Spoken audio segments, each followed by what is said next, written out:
ஆற்றை அதிகப்படுத்துங்கள் அப்பனே. மனிதர்களுடைய பாவத்தை நீக்குவதற்கு புண்ணியம் மட்டுமே. இப்படி நீங்கள் செய்து கொண்டே வந்தால் தான் அப்பனே ஈசனும் சூரியனிடம் சற்று விலகி நிற்க கூறுவானப்பா. அப்பனே மனிதர்களிடத்தில் புண்ணியம் இருந்தால் மட்டுமே அனைவருக்கும் நன்மை ஏற்படும்.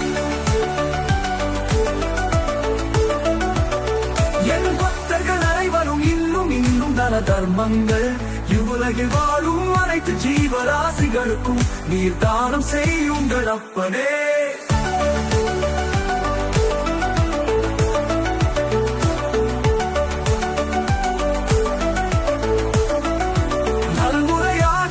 அனைத்து ஜீவராசிகளுக்கும் உதவிட வேண்டும். பாதசாரிகளுக்கு நீர் மோர் வழங்குதல், அன்பத்தை அளித்தல், இது போன்ற புண்ணிய காரியங்களை செய்து வர வேண்டும்.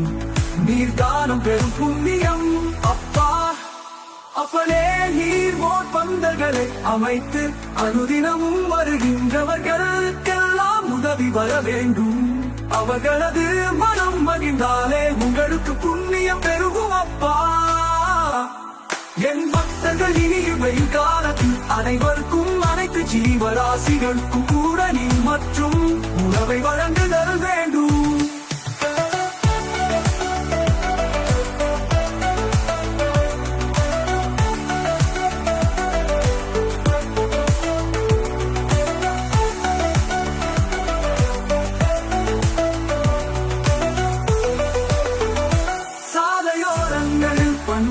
அமைத்து நீர் மோர் மற்றும் நீரில் வெள்ளம் இட்டு துளசி இட்டு இவையன்றி கூட வேப்பம் கொழுந்துகளை இட்டு அனைவருக்கும் தருத வேண்டும் அப்பனே.